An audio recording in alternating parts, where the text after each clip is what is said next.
this is a project for a client called DMFA, which stands for Digital Marketing for Asia. It's quite a long company name. So we're trying to push them towards, obviously, DMFA being essentially their brand name that people will know them for. They essentially have clients that are agencies that then might have big brands that maybe have aspirations to move into Asia and Japan. And DMFA have people that are from those regions with complete knowledge about the culture, but also how you actually market a brand within those regions. So, you know, in Japan in particular, Yahoo is still one of the main browsers that they use. And then they have a social kind of platform called Line that is, people run their lives through it by the sounds of it. And obviously, you know, the Western side of the world will probably not be aware of that. So that's DMFA's role in the world, is essentially to speak to agencies about their client list that might want to get into those markets. And then they're the expertise in marketing within those spaces. So just a quick overview of what we're going to go through today. We're obviously called Dawn. We have a process called 18 degrees. And we apply that to absolutely everything. So big projects like brand and web projects, but equally you could argue we can do that for someone requesting a two-sided leaflet. This step and process is prevalent in everything that we do. It comes from the name dawn anyway, so the 18-degree aspect is when dawn actually starts on the planet. So physically you are in the dark at that point in time. So that's where we're learning and planning. We're all doing fact finding. We're trying to find out what the client's about. They're sometimes trying to find out what they're about. Once we've done that phase, we'll move to like 12 degrees, which is where you can see larger objects on the planet like buses and trees. So you're starting to shape what it is that's in front of you. And then when you move to 6 degrees, you can see like the human face on the planet because there's enough light shone onto it. So you're getting into the detail.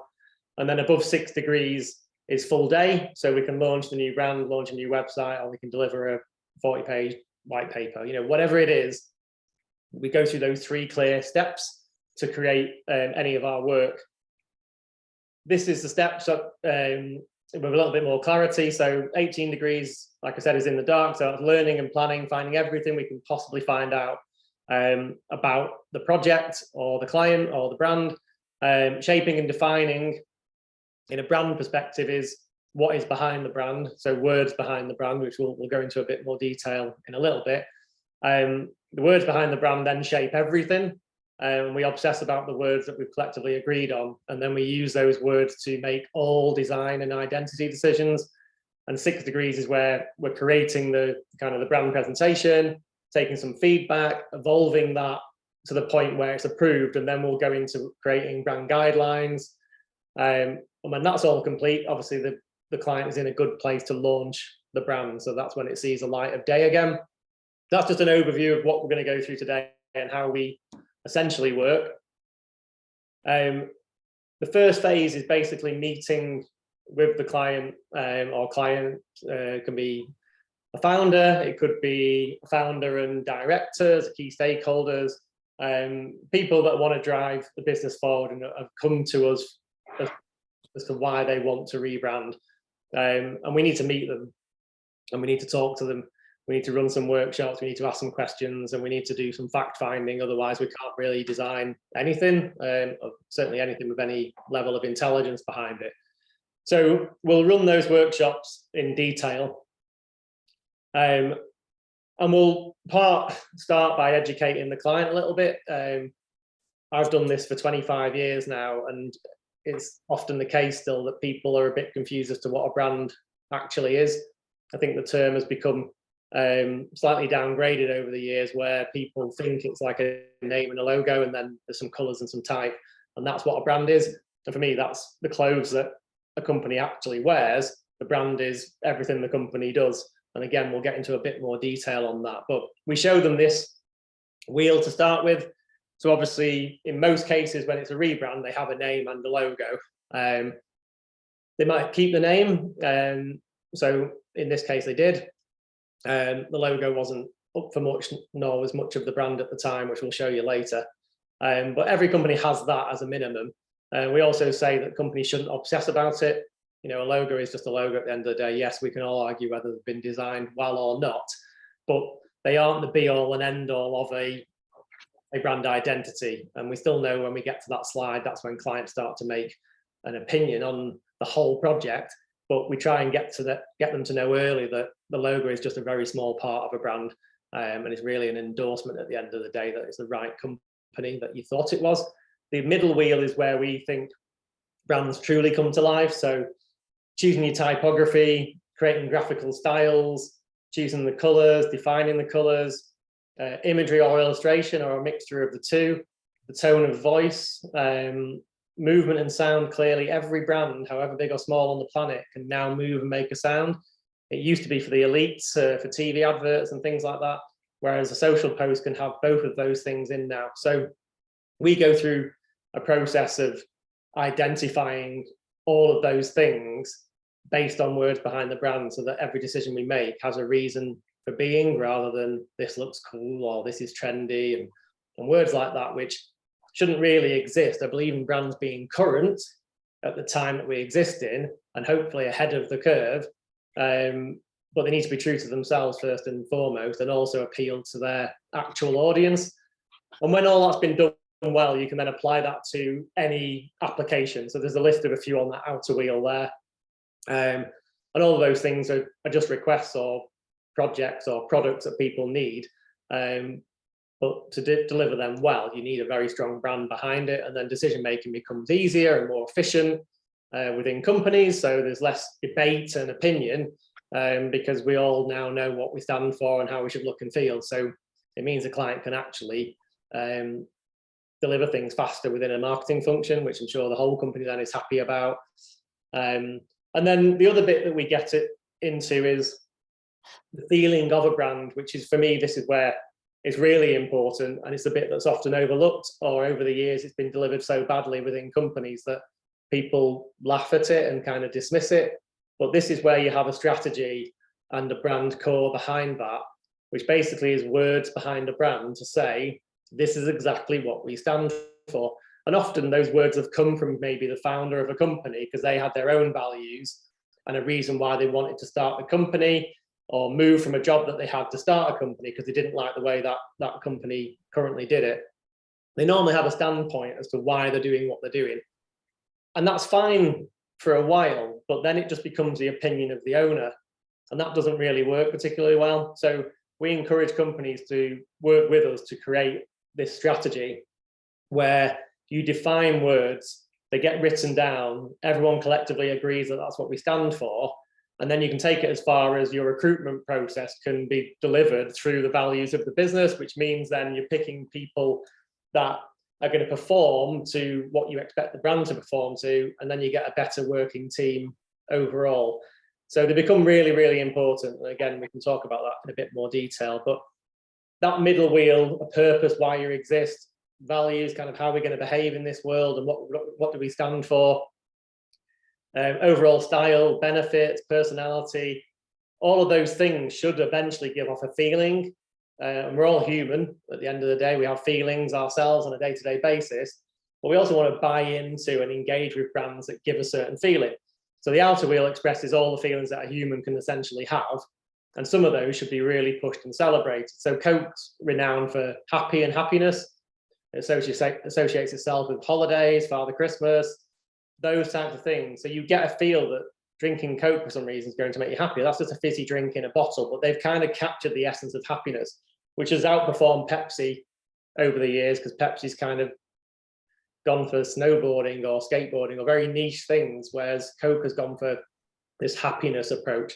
And that becomes really, really important to make sure you identify what kind of feeling you're giving off. So we make sure that everyone's clear right at the start that a brand is more than the visual. It's all what's underneath the bonnet. Like most things in life, there's way more to it than you see. Then the learning and planning phase will basically consist of a number of workshops. It can also be interviews and surveys, or telephone interviews with product teams or sales teams within the company to try and get a feeling of what they think the business is about. But ultimately, we'll end up sitting down with a selected team that the company has put forward to sit in the workshops. We'll then talk about the purpose, why do they even exist anyway, and why should anyone really care? If they disappear tomorrow, is anyone going to be particularly upset by it? Where do they see the company going? How are they going to get to where they're going, which is your mission? Values is what do we stand for and our overall behavior? And then is there anything unique about you, or is there a collective point of difference that we can put forward that puts a better presentation together than your nearest competitor? Then we'll try and identify the audience that they talk to. We'll also identify which architecture they sit in. So I won't go into detail on that. It's probably, we've run other webinars on that, but there's only 4 architectures the company can sit in globally. That's it. And most of the time, people don't know which architecture they're in. And that's where the problems start, which is why rebrands happen. People don't know which architecture they're in. So we educate around that. We learn which one they're in currently, and is that the one we're staying in? And then all of our team know with confidence that what we produce is going to actually work for them for the long term. We talk about positioning. So on a very basic level, that might be, are you cheap, middle of the road, expensive? There's more to positioning than that, but you get the point that Aldi looks very different to Waitrose and feels very different, but they position themselves exactly where they want to be. Aldi's great at producing a cheaper basket of food and Waitrose crap at it. That's fine.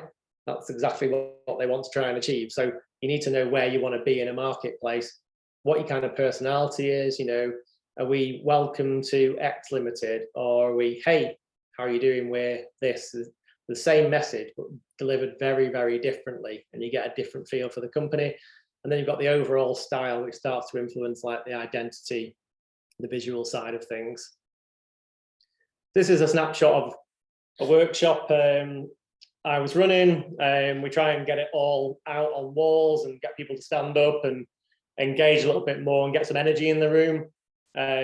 Give everyone a voice as well. So if there are founders or leaders or directors, they're always left till the end of any exercise. They can't speak before other people speak, because this is the first opportunity for people in the company to give their opinion on where the brand should go. And often we find they're not, unfortunately, not listened to, which is not good for developing a brand, because people have different roles within an organization and actually see things on a day-to-day basis that need fixing. And without that knowledge, you can't actually fix them. So we do that on purpose and make sure everyone has a voice. And we run a number of different exercises it's a double thing. We're learning and planning at this phase. It's fact finding for us. We've got to try and work out what it is they do and where they're trying to go. But equally for them, it's probably the first time in however many years they've actually sat down on a regular basis and specifically talked about the business and the brand and where they want to go. And you find that from people, they get really excited and passionate, and you know, sometimes there's an argument that goes on, which is great. It's like, let it all out. Let's really talk about it. This is all about solving a problem at the end of the day and where we need to get to. So we run a number of different things with a view that we align people as we go through the day. People get closer to where we're actually trying to head, and the exercises expose decision making where you go, oh, right, you still think that because we've just discussed we're going to be this, and that's not quite aligned. So we then open up that conversation again, not to say people are right or wrong, but just to understand why that was said, and whether it was right or wrong, and do we need to tweak it, and do we collectively agree on something. These are snapshots of some of the kind of process, but positioning as a very basic level, we'll use car brands or we'll use supermarkets, and we'll get people to put them in an order just from their own knowledge. Put them in an order now from positioning from like expensive to cheap. And people do the supermarket exercise within 2-3 seconds because it's that easy. And the reason it's easy is because they define the positioning. So we then try and say to them, well, if you were a supermarket with whatever company you are, where roughly do you think you want to be, and where are you now? Is there a shift in that positioning, so that we can take away a visual stimulus to go, okay, right, they're kind of in that space, but within software, which then you've got to do an interpretation of what that looks like in the world of software. We do things around messaging, and there's like a slider, so you're either this or this, and we try and push them to one or the other. So there's like 7 circles, so you've got to kind of go one side or another to kind of get a flavor of where we're going. And then over recent years, going back to movement and sound, I think movement and sound at the moment is just misbriefed. It kind of comes in, we want a video, great, how's it going to move, however you want, put some sound over the top of it. Whereas we've actually got time in a brand process to think about how do we move. We should have a rhythm to us. JCB would move very differently to Google, in my view. They should both feel very different. You know, if they've got offices, both of their internal doors should be different. They should feel different. So you can take the whole environment and the whole movement, the whole sound aspect of a brand and actually give it reason. So to have a playful exercise, we kind of use animals and things like that to say, imagine you could move, how would you feel and how would you move, and kind of what characteristics can we take from that? And that might like give us a stimulus for like beats per minute and the rhythm of the graphics, and then what type of music would go over the top of that. So when we produce animations, they're stitched together nicely as you'd expect in the real world. Then we do, by this point, we kind of get alignment. They've picked like supermarket brands, they've picked personalities of people, they've done the messaging exercise. So we're getting everyone a bit closer to some kind of vision. And then we get loads of magazines and just get them to tear out things that they think are appropriate for this new brand. And obviously, we take some influence from this, clearly. It's our job to obviously interpret the whole identity, but this gives us a flavour of where people are at. And if people are pulling out an Aldi advert and we've all just said we're Waitrose, then obviously we can challenge that in the room and say, why have we just pulled that out? Because that's clearly saying that we want to look a bit cheaper when we've already just said that we think we want to be positioned like Waitrose. So it's another chance just to get a bit of alignment. And ultimately, you're trying to get whatever's in someone's head out on a page so that we can see what they're seeing, because you can't see, not yet anyway, you can't see inside someone else's mind. So we're trying to extract it to get an understanding of where we need to go with it. So that's kind of a flavour of some of the workshops. There's more to it than that, but hopefully that kind of paints a bit of a picture. It's all about extraction at the start, knowing what you need to deliver at the end. We know we need to decide on colours, type, icons, graphics, movement and sound and tone of voice, and we know we need to decide on all of that. So that's the answer over there, and we've now got to try and extract that from people that don't know that's ultimately where this is all heading. And we use all of those exercises to do that and really visualize it rather than have some kind of questionnaire that bores everyone in the room. And then we move to 12 degrees then. So this is the bit that I probably, as I've got older, get more and more passionate about, because this is truly a brand compared to making something look nice, which isn't a brand. This is where you have something under the bonnet that you actually stand for. So these are just words. And at this stage, we write them in black and white. There's no design cue. It's just black and white document. And we go through writing why you exist. That's, a very small sentence, fewer words, fewer characters, the better. Where you're heading, so a vision that we collectively work with the client on, like you tell us where you think you're going in 3-5 years or something. A vision is changeable, clearly. Pandemic comes along, your vision is probably going to change. Your purpose probably won't. And your purpose really should never, ever be achieved. That's the whole point, is we exist on this planet to try and achieve this. And we'll keep striving towards it to try and get there. We can't just tick a box, because then we have no purpose. We've done it, might as well shut the shop. So you've actually got to create a purpose that's quite lofty and something you actually have to keep working at. And you're all galvanized as a team to try and achieve it. It's why you get out of bed in the morning. A vision, like I say, is just where we're going in like a time frame to some degree. The mission is how are you going to achieve your vision. So, if someone said, "Oh, the vision is to make £1 million," well, fine, but you're not going to do that by saying, "I'm going to rob a bank," for example. So you've got to say, well, how are we going to achieve that through a mission? We must do that in a certain way. We've got to do it in the way that we actually believe is right. And that decision making of whether that's right or wrong is informed by your brand values. So, if you want to say that as a company, you're particularly friendly and approachable as a brand, and that's really, really important to you, then you need to obsess about that in everything that you do. So from a design perspective, we could say, oh, well, we'll pick colours that might be brighter and more vibrant. We'll have typefaces that are slightly rounded. We may even bring a handwritten font in. Graphical devices might be curved corners and things like that. Imagery, will be upbeat and uplifting. The movement and the sound should be quite fast paced and quite happy in the way that it moves. All of that would determine kind of a friendly feel. Then they've got to do the same. They've got to answer the phone with a friendly voice. They've got to return emails within a policy of 6 hours, 12 hours. If they've got reception, they need to put someone on reception that obviously is going to position the company well when you first walk in. But they could do other things like say to the receptionist, you've got to ask 3 questions every time someone comes in. Where have you come from? What was your journey like? And what drink do you want? So that's always asked. So we're definitely going to be friendly. Well, however you feel, ask those 3 questions. And then about a month later, you might think I can improve that based on the value of friendly and approachable. So what we're going to do is capture the answers, then have a trigger. So next time that person comes in, you'd say, hey, did you come from Manchester? Again, at least it's not raining like last time. Do you want a coffee with milk? That person suddenly feels really special, thinks you've got a great memory, and you've just put a small system in that you could put in overnight that makes you feel friendly and approachable. So not only now does a visual identity suggest you're friendly and approachable, your business is actually delivering on the values behind it. And then from that, you can actually invent unique selling points or points of difference, because you can start to say, well, how can we celebrate being friendly and approachable in a number of different areas in the business? And if you allow your team to celebrate that, they can make decisions at any level in the organization and come back to a manager to say, if we do this, this is going to really help. And everyone should go, yeah, of course, because that's what we stand for, rather than it being an individual's opinion. So that's a lot of the kind of strategy and those processes.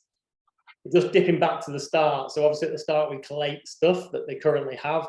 This was the DMFA logo they had. No real reason for it as far as we could understand. I'm guessing the pixels were kind of like a bit of data and social media network kind of thing, you know, because they do digital marketing in Asia, but there wasn't much to it apart from that. This was their current output at the time. So that instantly looks like 4 different companies. Feels to me quite cheap, kind of Aldi kind of level. And this client at the time obviously is trying to say, well, we can work with quite big agencies that happen to have Marks and Spencers on the books, and Marks and Spencers might want to go into Asia. You've got to represent yourself in the right way to achieve that journey. And they knew that. They were doing some great stuff and really enthusiastic people, some great video content they were putting together, but you've got to get trust and loyalty with a brand as well. And that comes through being positioned effectively, having the right values, being consistent. And this clearly doesn't show any of that. It doesn't really kind of give any flavor of what they stand for. And so it's our job then to go, right, what do we want to stand for? And how are we going to make that happen? Behind that, as I've said, like vision, values, mission, this is how we present it at this point, just black and white words. We work with the client to sign off the words. And when everyone's signed off the words, we then can book the actual brand projects into the studio. All the workshop notes that we've been through, this brand strategy, all gets delivered into the creative team. Ollie leads that up. And then we interpret all what we've learned and make all our design decisions based on the words within this document. There's no other way of delivering it. And that's kind of makes complete sense. So when you get to the end and you pitch your design back in, you are using this document to say, you said you wanted to be friendly and approachable, and we've done X because of that. There's less of an argument and debate about that, because we all can agree that that does look friendly and approachable. So actually you've ticked one of the values at that point in time. And then the final bit, which Ollie will take over now, but this is 6 degrees. So we've got all that heavy work behind us now. The client's completely on board with why values and purpose matter. And then it's our job to interpret that in a visual form. So that content we've done today, we just recap saying, look, remember, this is the audience, this is who we're talking to. So again, one of our values is about being customer focused, which has 2 parts to it. One is clearly we want to be customer focused, but we also have a asterisk on it to say customer focused to us also means, though, we focus on the customer of our customer, because that's who we're talking to at the end of the day. We're not trying to please our direct client and customer, really. Obviously, we want them to be happy with what we're doing. We've also got to realize that we're talking to an audience that we've established, and we've got to make sure we appeal to them, not for us just to be happy with it, because it's not a personal opinion, is it? It's a brand for an audience. So we make sure that's celebrated back in the studio again. And then we just touch on other things. This is the architecture that they're sat in, so you can now make some proper design decisions around it. This is where they're positioned. So they said they wanted to be a little bit like Waitrose in the supermarket world. Personality, they've picked out Brian Cox because they said that he talks about something very complicated, but he does it in a really simple way. And we need to be more simple in our messaging. So we can take things from that to then deliver what we need to deliver. And then we've got the magazine tearings and things like that to kind of go, ooh, was there any interesting style that they kind of picked out? Anything that was in their head that they've now displayed through a magazine cutting? And then that's it. It's into the creative bit, which hopefully you've all come to see more than maybe the strategy bit. But it's interesting to know all what goes behind it to make the work good. Ollie, over to you, mate. Yeah, so I'll talk you through the creative concept, why we made certain decisions at certain points along that process, and then we'll start to show the visuals. We'll show you the initial brand presentation we showed to the client or parts of it, and then how we refine that a little bit to the point where we launched the brand and produced the digital brand guidelines. So like Dave mentioned, at this point, we're really focusing on the words specifically, trying not to look at too much visual stimulus, getting caught up in that kind of echo chamber of design, which is quite easy to do, and obviously trying to create a bit of a point of difference for the visuals, helping the client stand out from competitors. So yeah, at this point, really focusing on the words from that brand core strategy, what those words can mean, and developing out from that point. So we kind of explored ideas of connecting brands and people. That was really important from the strategy, and their mission of bringing the East and West closer together. So they were things we were really kind of focusing on and going, okay, what does that mean? What sort of direction could that take? So at this point, we're really just reading, researching, maybe a little bit of sketching happens at the start. You know, what does a connection look like? Stuff like that. And whether it was, you know, a bit of luck or judgment, through our research, we kind of struck upon this folklore legend, which seems popular in Asia. It might have originated in China, but then through to Japan. And it's about this red thread of destiny, or Akai Ito, which is in Japanese, probably bad pronunciation, so apologies. But essentially that red thread ties people together, that they're kind of destined to meet. And that was something that we really liked because we kind of discussed in the workshop, like whether there was some bit of Japanese culture that we could bring through as part of the brand without overtly being, you know, too Japanese, because we're pitching to a Western audience, but certainly trying to get that sort of flavor in there. And this kind of legend folklore story seemed to really encapsulate that really kind of beautifully, and it gave us a sort of launch pad to start working on a concept and kind of sparked a lot of visuals from that. So if you just go to the next part for us, Dave. So this is just how we started building the story. This is actually what we showed to the client first before we started talking through the brand visuals. We started explaining this story, but for the purposes of today, we're just showing it now because that was kind of our launch pad to the creative. And we came up with this nice sort of concise bit of copy that kind of tied it together. So the red thread connects us to those we're destined towards, regardless of place, time, or circumstances.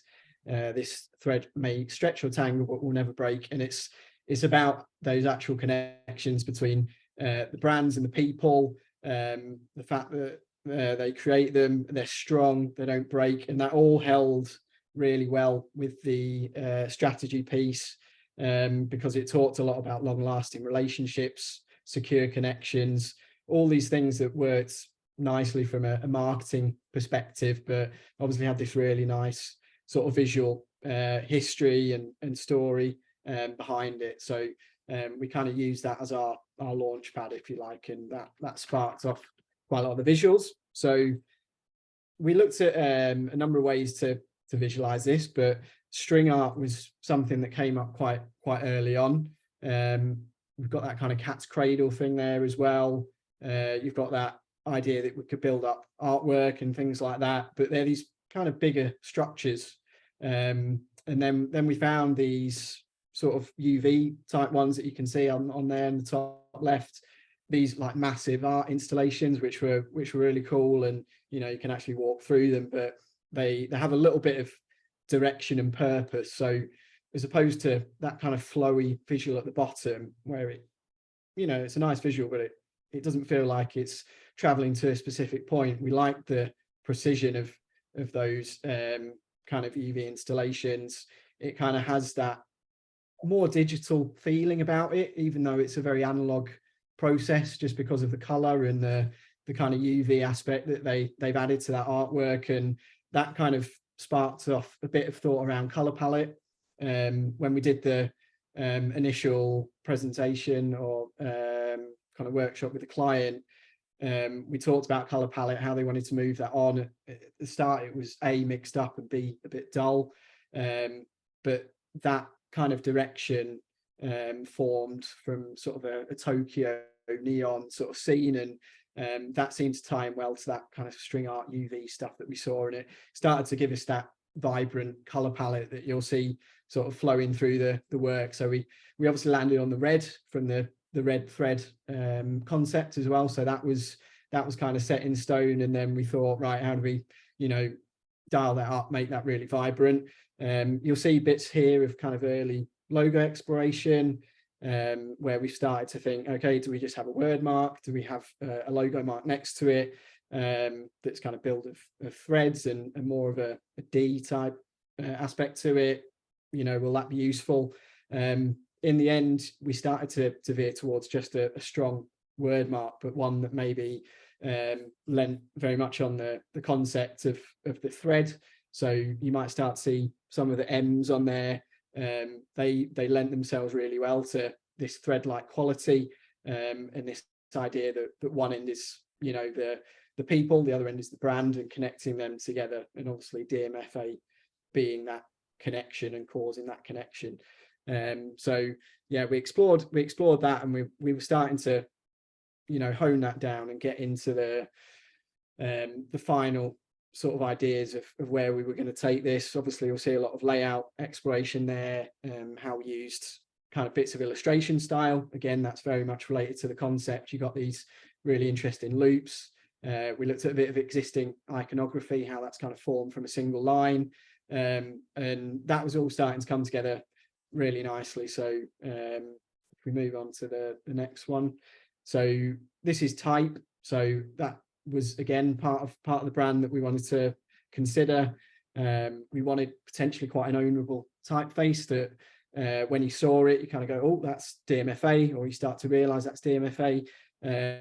So we explored a number of kind of options with this, but because of the nature of the business, sometimes they need to be a little bit more corporate. Sometimes there is a bit more of a quirkiness to them. So we've got this font called normal in the end, which has this alternate character set, whereby obviously you can have something set in quite a nice, almost grotesque style, but you've got these alternate characters which you can kind of throw into the mix as well, which give it a totally different feeling and personality. They've got a lot of character about them, we felt, as a brand, and we wanted to bring that out. So the typography was a great place to explore that and demonstrate that kind of visually, and it just gave us the opportunity to, you know, have a bit of play and fun with the brand as well, where we wanted to. And you can see there how we've kind of started to weave threads around it, how the type could potentially move and, you know, not be static. So we started to think about animation and, you know, how the type can flow and stuff like that there as well. And then we started to, again, sort of go back to some of the sort of Japanese elements, how we can bring that through. So we looked at pattern.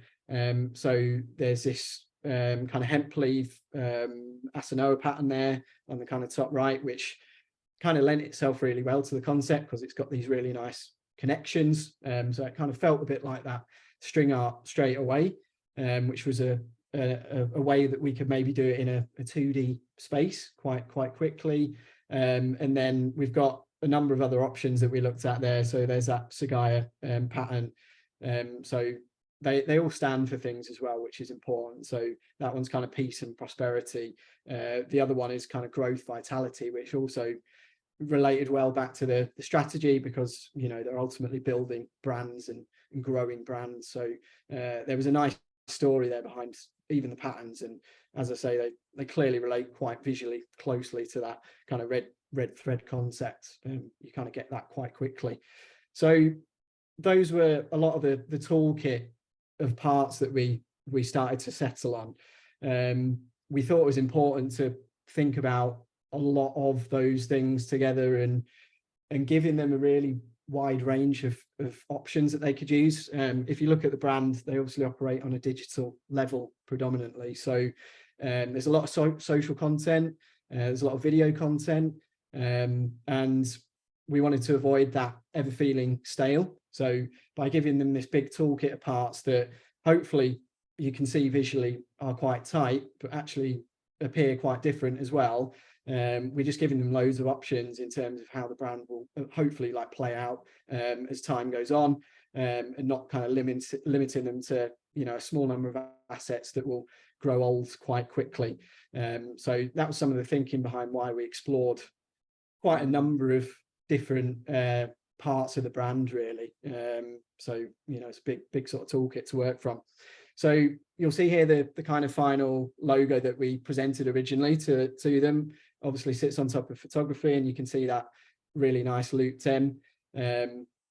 We focused on the M because, as I say, it was the letter, the A, lends itself to the loop more than anything, and it's to do with marketing. And there was a potential that the brand would also move away from just doing Asian territory. So you know, the D, M, F could be the things that will stay, and that A could change. So we needed to think about that. So we settled on that as being the part that, you know, was quite different within the logo, I guess. Originally, obviously, they were called Digital Marketing for Asia. It's a bit of a mouthful, but not everyone's going to be aware of who they are. They're still a growing company, so it was important to give them the option of a word mark. And we wanted something that complemented the logo without taking away from it too much as well. So we just set it in a nice sort of Japanese influenced type. And obviously you can see the Japanese typography in the corner as well, which is that little nod just to the essence of the brand and where they actually live and come from and breathe. So we just developed that, just how the logo can work in an outline format over imagery and stuff like that. So just showing a bit of flexibility. Then we developed some really quite rough and ready sort of 3D renders in-house. So this was based on that Asanoa pattern that we saw before. So when we talked about that toolkit of parts, you know, we saw these renders as maybe forming backgrounds or covers or things like that, and you'll start to see they sort of play out a bit in the visual identity. And then there's just another kind of close-up of it, and you know how they can look quite different. And there you can see the 2D interpretation of it, kind of behind that guy. Helps to maybe give some ownership to photography. So when it's on social or when they're producing videos, they can use that as backdrops and things like that. And it all relates quite closely back to the concept of the red thread. And then we just got another example of that and how we're starting to show the color palette and how the vibrancy of that works. And then how we can hold imagery. So it doesn't have to be within these kind of quite rigid grids or guidelines. It can flow and move and stuff like that. And obviously this could lend itself really well to motion. You know, it's just quite an interesting kind of holding device, and you know how that can kind of flow across imagery and things like that. This is just the typography, so you can just see that up close. We've also introduced that Japanese character in the background. They've got a nice sort of tie-in, we felt, as well, which was important because there are going to be some instances where those type have to live together on the same space. And we felt they had a really nice sort of synergy in places. And you can just start to see the really nice detail of the the curves in the font and how that's got that sort of versatility, and just how the color palette can start to work as well. Infographics are important to them. They're obviously a marketing agency, so data and showing that to customers is vital. So we wanted to bring a little bit of ownership to that as well. So you can see how that kind of red thread idea even can work through this. And we give that little bit of glow behind it as well to just give it a more sort of digital feel, I guess, but just demonstrates how we can give ownership to every sort of touch point, even infographics. Even the number set there as well, because we'll have asked early on, how do they display information, and statistics is important. The font that's been selected is distinctive in its own right. So if you look at the 7 and the 4 as examples, they're chopped off slightly. That creates distinction just in its own right, just from a typeface alone. And it's important to look into those little bits of detail, because that's what makes a difference from one brand to another. Yep. Social, which we've mentioned. So we just looked at it here from a static perspective, but you'll start to see this illustration style that we've suggested, which again is very much like the thread idea. It's a single line, and it's creating these interesting little graphics. And we're starting to see how the brand can have that little bit of flexibility. We've introduced a bit of photography there. In this case, it had a kind of overlay. We didn't continue with all of this styling exactly. It evolved a little bit, but this is how we wanted to sell in how their social templates could look. You know, from a perspective of simplicity, we want to be able to ultimately hand some of this over to the client and give them that responsibility to produce assets. So whilst we often work with people on an ongoing basis, a lot of the time we do hand stuff off. So we needed to make sure that that toolkit of parts was relatively simple to put together as well. So, you know, the type starts in caps, and then it's kind of set with the smaller copy type just for little details where needed. So we're starting to give them a flavor of how they can actually work with those parts of the brand toolkit themselves. And then this next bit is just a bit of animation that we just wanted to show them in terms of how that can come to life. So obviously that could apply to their videos and social and stuff like that. So, you know, it doesn't have to exist in a static format. We can get some more traction from video and motion as well. They do a lot of reports, white papers, being a marketing agency. So we looked at cover styles. You know, these feel quite distinctive. They've obviously started to develop that almost sort of neon color palette we talked about, vibrant reds and purples, and just how we can, you know, use people on covers as well, real photography, but give it that little bit of ownership as well, by either housing it in shapes or putting those kind of string art patterns behind it, and just how the logo as well can be really celebrated and blown up. So that was something we wanted to really celebrate, because it felt quite strong. So a lot of the time they're kind of tucked in the corner a little bit. It certainly was true for their previous brand, but we felt that kind of led really well and obviously encapsulated that concept quite quickly. So it was interesting to lead with that. We just mocked it up on some, you know, merch and stuff like that. So it's always nice to, we think, give the client a flavor of what they could do. And obviously they're quite a close-knit team, and they have a bit of fun with their videos and stuff like that. So it's whether they could wear these whilst they're doing the YouTube to camera stuff. But, you know, it's always nice to give clients these kind of options and see how it could actually play out in the physical world as well, even though they're very much a digital agency. Same thing for out of home examples. You know, they are a growing company, but they are owned by SoftBank, which is massive. So, you know, there could be potential for advertising budgets in the future. So we just wanted to show how that could play out as well. So yeah, you'll start to see the brand elements. And then sometimes these are useful as well, just to kind of bring a lot of the elements together within a single visual. So although not all of this kind of came to pass exactly, you can start to see quickly how the brand elements start to work well with each other and have that interrelationship and harmony, which ultimately we want to make sure everything has that toolkit of parts has got to work well together, not just separately. So we also talk about, you know, like we said, the physical space, and we looked at that string art idea, and you know, they have offices in the US and UK, and obviously the Japanese market as well. So can they bring ownership to their physical spaces with these like really massive kind of more art-based installations? Could that show like timelines of the company, or you know, stats or infographics or things like that you know, will inspire employees ultimately, because we want them to get behind this brand and the strategy. So you know, when they come into work every day, you've got this nod to all of the visual, and hopefully that's a nod to inspire you as you go into your working day. So we think about stuff like that as well. And then just final execution. So in this case, I mean, luckily they kind of loved it. The direction was very much approved in almost all areas. So we did some refinements on the logo, the palette. We obviously worked more on how the socials will look and things like that, and animation, which we'll show you in a second. One thing that did change, which is an interesting thing about working with international people, is that pattern we saw earlier, the How&How pattern in a 2D format where it was blown up behind the people. We actually ended up changing that and reverting to that sort of sky pattern. Reasoning behind that was because the client felt it looked a little bit like the Japanese communist flag, which you might be familiar with. It's got that radiation from the sun, those lines, and they felt that may have a bit of a problem culturally when people saw it in their sort of territory.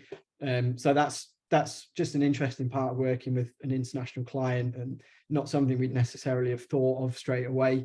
So that was just a minor thing that got changed, but kind of interesting nonetheless that came out of it. So we're just going to play you a bit of a brand animation just without sound, just while we're sort of talking over it. So you'll start to see how the story develops, how the brand sort of moves a little bit. So we've moved it on from that initial bit that you store. So we worked with an illustrator, Alexandra Francis, who we've known for quite some time, and luckily we had the opportunity to work with her. Really talented illustrator, so look her up. But she developed a series of illustrations for us, another toolkit, which we'll kind of show you in a bit as part of the guidelines. But we then animated those to bring the story to life. So again, a really nice thing for not just internally but externally as well. So they can hopefully actually use this as a promotion tool to talk about that brand story, where it comes from and how it works alongside their brand and their strategy. So that's just a short animation. This is just a still of the illustration from Alexandra. So like I say, we'll show you a kind of series of these and you'll get a picture of how that works. We developed kind of final renders, which are a bit more detailed off the back of those rough ones you saw before. Just a mock-up of the site on there on an iPad, just showing how the final renders kind of can interweave with the logo and how that feels almost part of the string and the thread. So it's all kind of interwoven and it's got that idea of connectivity. Just how it could work again in a physical space. So like I say, give them the opportunity to celebrate that and carry it around with them. And I think that's always a nice touch point to promote for the client. And again, just refining some of that out of home stuff and how that can look and work in the real world.